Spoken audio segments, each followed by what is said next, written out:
Today's headlines. President Duterte orders the suspension of classes and government work as transport group Piston launches nationwide strike. Terrorist leaders Omar Maute and Isnilon Hapilon are confirmed dead in clashes with government troops in Marawi City. A suspect in the bombing of a night market in Davao City in 2016 surrenders. And a bakery cafe in Quezon City gives away free pandesal in celebration of World Food Day. Good day, I'm William Theo. Welcome to the PNA Newsroom.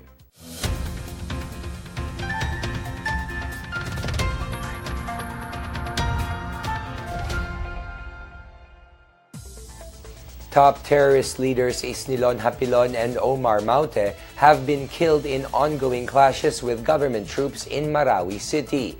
Defense Secretary Delfin Lorenzana confirmed their deaths early this morning. The news of their deaths along with their pictures have been reportedly posted on the internet. Lorenzana says the bodies of the two terrorists will be subjected to DNA testing.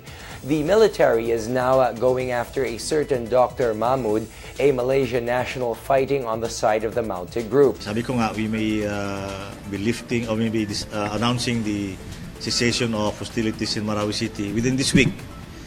And then after that, we'll find out, we'll assess what the entire Mindanao if there is a need to recommend to the President the lifting of martial law. Marawi City Bishop Edwin de la Peña says he believes the death of Hapilon and Maute will soon lead to the end of the conflict in the city. Meanwhile, Lorenzana confirmed that government troops rescued 17 hostages in Marawi City. He says hostilities will be terminated once the military confirms there are no more terrorist stragglers in the city and that all structures have been cleared of traps and explosive devices. The conflict in Marawi City erupted last May during an attempt to arrest Hapilon, who was declared as the emir of the terrorist group ISIS in Southeast Asia. This prompted President Rodrigo Duterte to declare martial law in Mindanao. Over 800 Maute terrorists have been confirmed killed in the said conflict. 162 in the government side were killed in action, while 20 others are wounded. President Rodrigo Duterte ordered the suspension of classes and government work as jeepney operators stage their two-day nationwide transport strike. All classes in public and private schools were suspended today, along with work in government offices.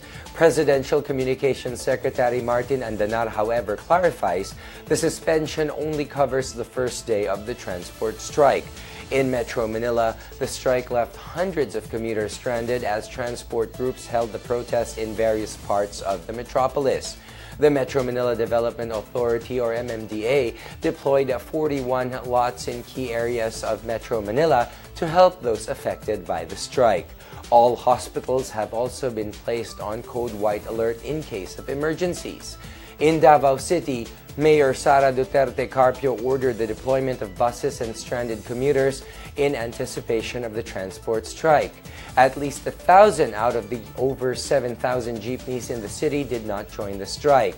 The Pinagkaisang Samahan ng mga Tsuper at Operators Nationwide, or Piston, is staging the transport strike in protest of the government's Public Utility Vehicle Modernization Program.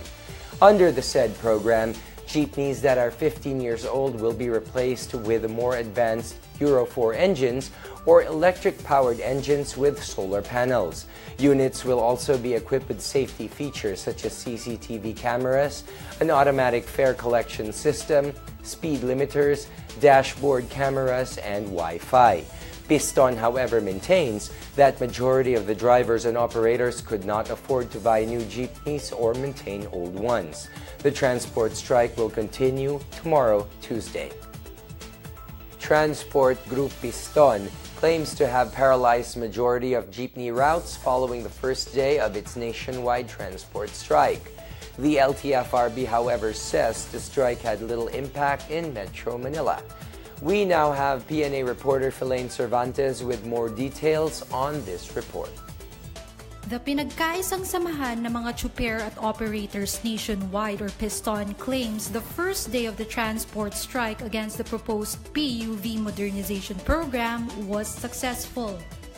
Piston National President George San Mateo says the strike paralyzed 90% of jeepney routes nationwide. Transport paralysis reached as high as 100%, particularly in Makati and Parañaque, as well as Butuan City, Cavite, Bulacan, and Nueva Vizcaya. The Land Transportation Franchising and Regulatory Board, however, says today's strike had minimal impact in Metro Manila. It says about 1,000 out of the estimated 10 million jeepney riders, or only less than 1%, were affected by the strike. The LTFRB may file charges against San Mateo following reports that jeepney drivers who didn't join the strike were harassed. It also claims that left-leaning groups mostly participated in the protest as part of a destabilization plot against the government. Meanwhile, the transport strike failed to paralyze routes in Cebu City. About 80% of jeepneys in the city continue to ply the streets and no commuters were reported stranded. And that was PNA reporter Philane Cervantes. The Bureau of Customs, or BOC, posted its highest collections for 2 consecutive days last September. The BOC says it collected over 3 billion pesos on September 28 and 29 for the first time in the agency's history. Total cash collection in September reached 39.54 billion pesos, which is the highest achieved for a month. The Bureau collected duties and taxes worth over 420 million pesos from 347 million pesos last year. It also noted a 14.71% increase in volume of imports last month. The BOC is targeting a monthly collection of 50.1 billion pesos until December to hit its full target of 467 billion pesos. The Iloilo International Airport is resuming its operations following an accident that rendered its runway unusable over the weekend. The Civil Aviation Authority of the Philippines, or CAAP, says the Cebu Pacific Flight 5J561 that overshot the runway Friday night has been removed. Airlifting equipment was brought in from Manila to help in the removal of the plane, while the technical crew immediately began extraction despite delays caused by bad weather. The airport was closed shortly before midnight Friday when the plane veered off the runway upon landing. The plane's 180 passengers and 6 crew members were declared safe. The CAAP says the accident affected more than 42 domestic and international flights. Businessmen from Ilocos Norte and Hawaii are convening to promote business opportunities here and abroad. The East-West Center Alumni Association Philippines chapter will hold a forum on October 24 at the Ilocos Norte capital. The group noted an increase in Ilocano retirees in the U.S. who return home and invest in real estate, while a number of Filipinos continue to aspire to migrate to the United States. To address this, the group aims to present investment opportunities for immigrants in the Philippines and the United States, along with ways to improve the business climate and entice more immigrants to make investments. The forum will also review immigration rules and opportunities in the U.S. Based on a 2010 U.S. Census, Ilocanos make up 5% of the more than 342,000 Filipino immigrants in Hawaii. The Philippine economy is seen to grow rapidly along with other ASEAN nations. Asian Institute of Management Executive Director Federico Macarana says economies such as the Philippines that are driven by a young population are expected to grow fast. He cited high-tech startups in innovative industries led by young entrepreneurs. The Philippines is also banking on strong industries such as banking, communication, agriculture, medicine, nursing, and seafaring to help boost the ASEAN economy. Former Malaysian Prime Minister Mahathir bin Mohamad meanwhile urged ASEAN countries to combine forces and strengthen capabilities together. The ASEAN region is projected to rank as the world's 4th largest economy in the next 2 decades. The Federation of Philippine Industries calls for the testing of steel and cement to ensure the quality of products in the market. We have on the line our business reporter Chris Crismundo with the details. Yes, William, the Federation of Philippine Industries has called on the Department of Trade and Industry to conduct shipment testing in the country aside from pre-shipment inspection for steel and cement to ensure standard and safety of the products. FPI Chairman Jesus Aranza said DTI should increase the number of testing facilities in the country that will conduct port of entry inspection. He added that other ASEAN countries have been practicing pre-shipment and port of entry inspections. Aranza noted that the business group is not against importers and trade facilitation, but FPI is more concerned in ensuring the quality of products being sold in the domestic market. Back to you, William. Up next, a bakery cafe celebrates World Food Day by giving away free pandesal. These and more when the PNA Newsroom returns.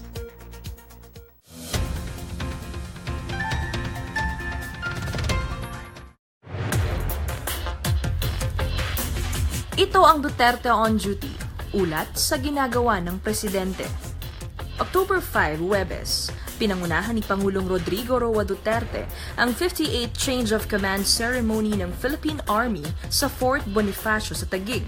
I promise that before I leave, which is a very, very short time constraint, about mga 4 years na lang, 5, I would want to leave the presidency with a strong army and a strong police. Tiniyak ng Pangulo sa mga magsasaka at mangingisda na palalakasin ng Administrasyong Duterte ang pang-agrikulturang sektor ng bansa nang dumalo ito sa opening ceremony ng 2017 AgriLink, FoodLink, and AquaLink exhibitions sa World Trade Center sa Pasay. October 6, Biyernes, dumalo si Pangulong Duterte kasama ang iba pang ASEAN leaders, royalties at foreign dignitaries sa ginanap na Golden Jubilee ng pagkakaupo sa trono ni Sultan Bolkiah ng Brunei Darussalam. Ang imbitasyon ng Sultan sa Pangulo ay pagpapakita ng matatag na relasyon ng Pilipinas at Brunei. October 10, Martes, nilibot ni Pangulong Duterte ang Her Majesty's Australian Ship Adelaide, ang pinakamalaking barko ng Royal Australian Navy na nakaangkla sa Port of Manila. October 11, Miyerkules, pinangunahan ng Pangulo ang groundbreaking ceremony ng Scout Rangersville Housing Project sa San Miguel, Bulacan na magbibigay ng pabahay sa 1,000 Scout Rangers at mga pamilya nito. Sabi naman ni Housing, he will deliver the houses to you December 2018. So, 2018 tapos na yung mga bahay. Ito ang Duterte on Duty. Abangan sa susunod na linggo ang mga gagawin ng Pangulo.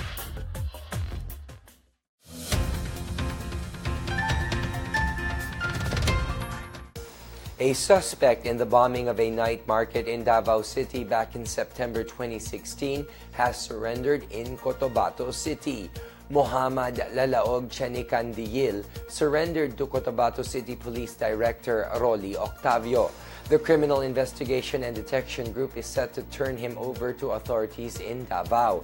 At least 14 people died and more than 50 others were wounded in a bombing that hit the Davao night market along Rojas Boulevard. Chenicandiyil was arrested along with 4 other suspects last year, but he was released after the court granted his wife's petition for writ of habeas corpus. No formal charges were filed against him at the time. Chenicandiyil was included in an arrest order issued by the Department of National Defense following the declaration of martial law in Mindanao. He insists that he was not involved in the said bombing. A bakery cafe in Quezon City celebrated World Food Day by giving away portions of the quintessential Filipino bread, pandesal. The Kamuning Bakery Cafe gave away about 50,000 pugon-baked pandesals along with canned sardines, noodles, and ham. The cafe's so-called World Pandesal Day has been a yearly activity that started on October 2, 2015. Owner Wilson Lee Flores says this is their way of giving back to their customers who patronized them for the past 78 years. The World Food Day is an event by the United Nations that aims to promote awareness and action for those who suffer from hunger, as well as to ensure food security and nutritious diets for all.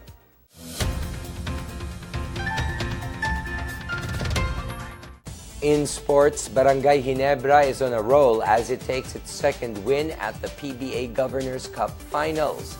Ginebra scored an 86-76 win against the Meralco Bolts, who remain winless.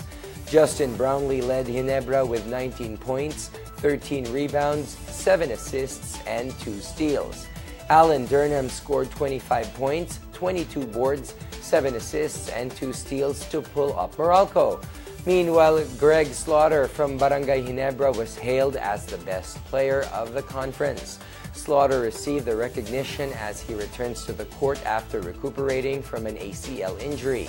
He gained enough votes from the media and the commissioner's office, garnering a total of 975 points. Chris Newsom won the player votes but fell short by over 200 points at second place. Junmar Fajardo finished first in statistical points but only picked up enough votes to make it to number 3. Jason Castro and Arwin Santos landed at 4th and 5th place.